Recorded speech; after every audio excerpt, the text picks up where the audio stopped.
Hablaremos esta noche de Heliogábalo, así que tenemos que advertir que saquen a los niños de la sala y en sus casas de la vecindad del aparato, porque este es un fascículo cerrado. Sí, sí. Heliogábalo fue emperador allá por el 203 después de Cristo, emperador romano. Cuando lo nombraron emperador tenía 14 años, mirá vos. Su verdadero nombre era Marius Avitus Vasianus. Había nacido en Siria. Bueno, cuando entró en Roma lo hizo sobre un carro tirado por mujeres desnudas. Y de ese modo empezó a conocerse su carácter. Carácter siniestro, imagínense. Al convertirse en emperador, tomó el nombre de Marco Aurelio Antonino Augusto y solo fue conocido como Heliogábalo después. Después no sé de qué, pero después. Su nombre tenía una razón. Parece que había sido sacerdote del dios solar El Gabal en Siria y sostuvo los ritos cuando llegó al poder en Roma. Hizo construir en el Palatino un templo para el dios Sol que los romanos debieron aceptar como figura nueva en su panteón, que de todos modos siempre fue muy hospitalario. Digamos que durante su mandato, Heliogábalo hizo caso omiso de las tradiciones religiosas y de los tabúes sexuales de Roma.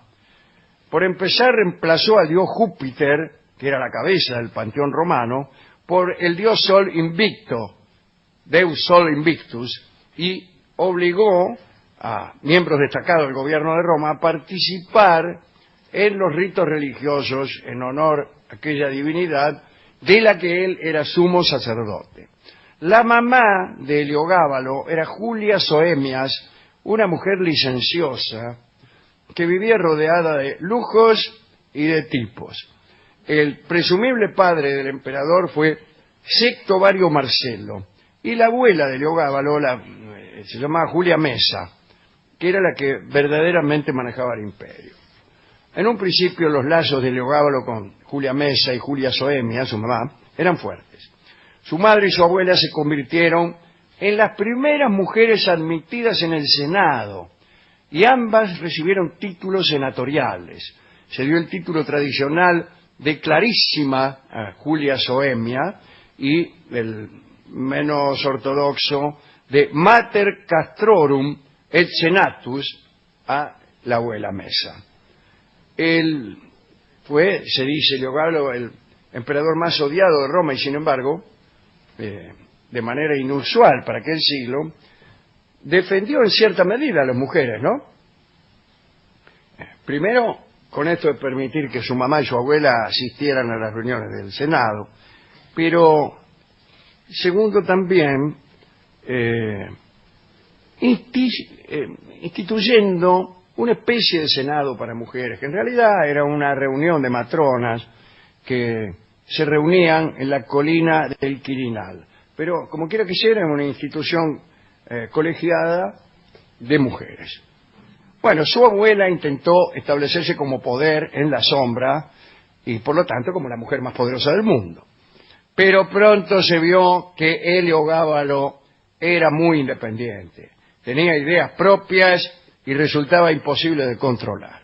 Cuentan que al emperador le gustaban los señores y cuentan también que seleccionaba a sus funcionarios en razón de su belleza. Bueno. Ajá. Utilizaba su poder para procurar que sus emisarios le buscaran por todo el imperio caballeros fuertes y viriles para disfrutar de estas cualidades. Y le gustaba incluso travestirse para realizar actos de lo más extravagante. Como si de la diosa Venus se tratara, parece que tenía por costumbre se vestía de mujer, sí, y después dejaba caer sus vestidos hasta los pies y se ponía de rodillas desnudo, con una mano atrás y otra adelante. Bueno. Según el político y militar Dion Casio, le gustaba a nuestro amigo Heliogábalo ponerse películas, no, poner películas en Netflix, no, ponerse pelucas y prostituirse. Incluso algunos historiadores lo consideran el primer transexual de la historia.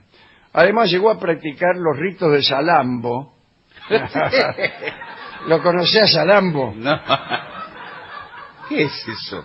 Es un acto sirio que constaba de realizar orgías que como fin de fiesta incluían actos de castración. Hay que irse antes. Por favor, el peor final. Sí. Menos mal que no es al principio.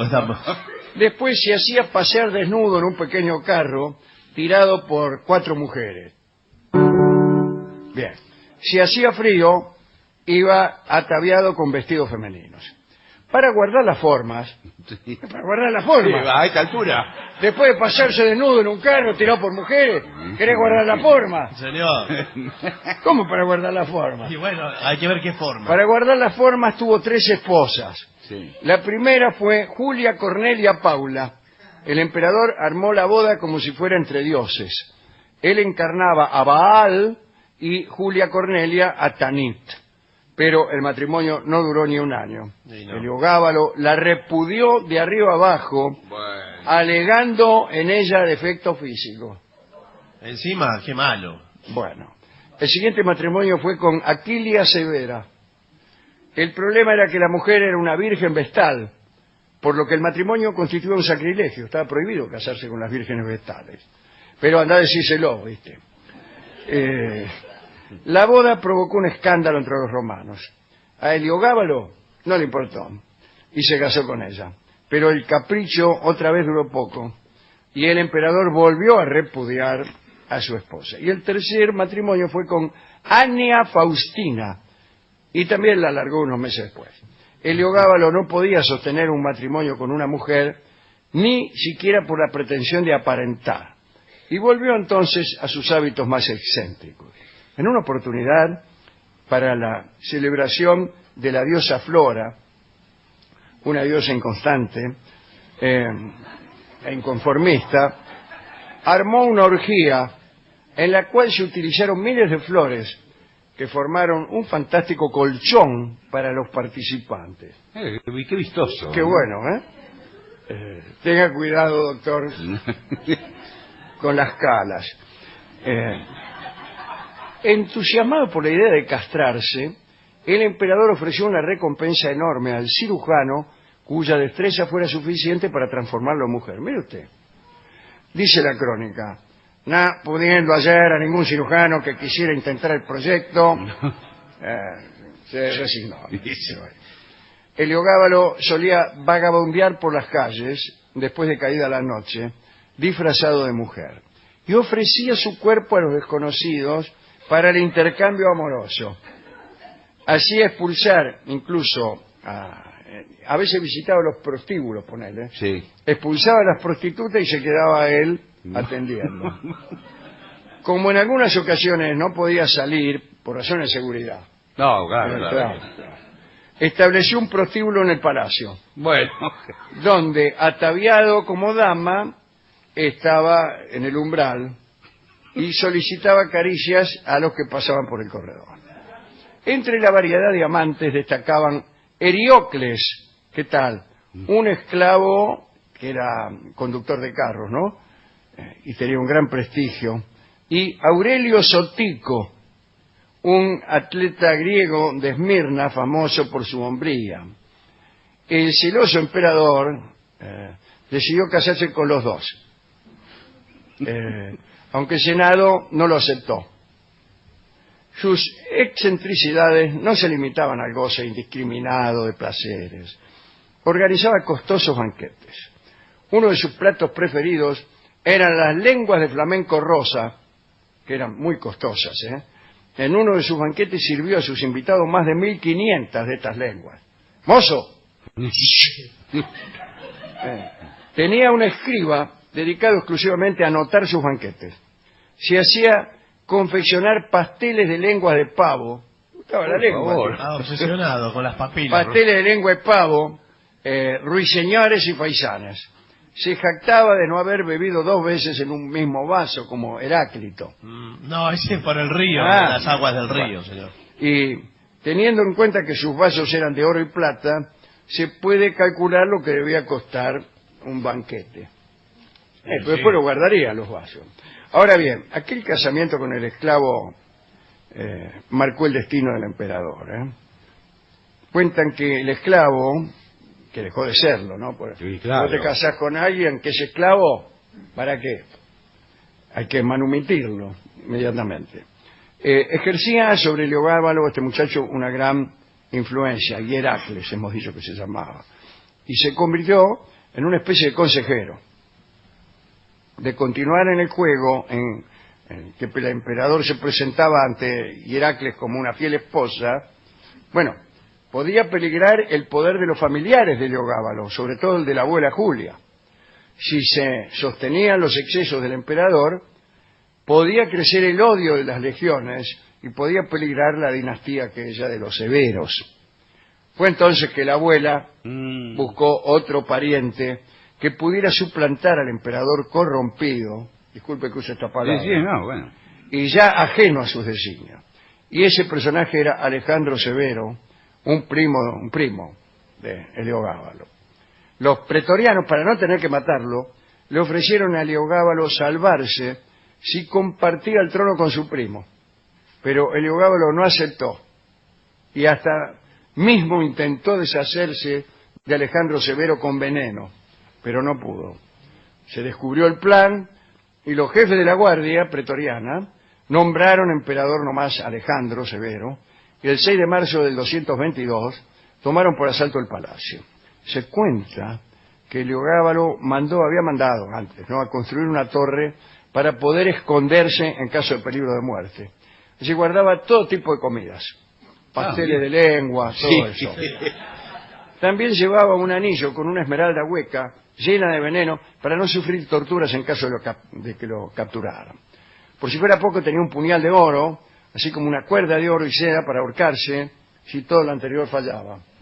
Sí. Pero de nada le sirvieron tales previsiones. Fue sorprendido en el baño. Lo estrangularon en el baño, aunque otros dicen otras cosas. Su cadáver fue arrastrado por las calles de Roma y luego arrojado al Tevere. Heliogábalo tenía, al morir, 18 años. 18 años.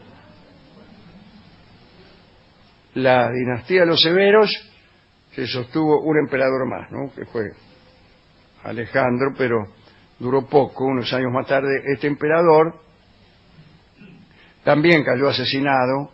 Vinieron los años en que los historiadores llamaban de la anarquía militar, pero que es otra historia. Tipos que hablaron sobre Heliogábalo: Dion Casio, Herodiano, los autores que escribieron la historia Augusta, que dicen que son 6, no importa. Y en el siglo XVIII, Gibbon, nada menos, ¿no?, Edward Gibbon. ¿Por qué lo citamos? Porque la verdad es que eran todos enemigos de Heliogábalo, todos. Se impuso la imagen de Heliogábalo como un déspota oriental y se consideró su reinado como una victoria de la barbarie de Oriente frente a las virtudes tradicionales de Roma. Su homosexualidad fue considerada por Gibbon y por otros autores señal inequívoca de la decadencia de la civilización romana, todas esas cosas. Y eso es bastante ruin si bien se mira, ¿no? Algunas de las historias que circulan sobre él son denigrantes y falsas. Es probable que sus excentricidades pueden haberse exagerado. Yo mismo agregué 3 o 4. No, bueno, pero... Tal vez la más famosa de estas excentricidades fue inmortalizada en una pintura del siglo XIX que se llama Las Rosas de Heliogábalo. Es un cuadro que retrata cómo asfixió a todos sus invitados de una cena orgiástica en una masa enorme de violetas y rosas que lanzaron desde el techo sobre todos los participantes. ¿Qué forma Hasta taparlos. Los sepultó con flores y con rosas.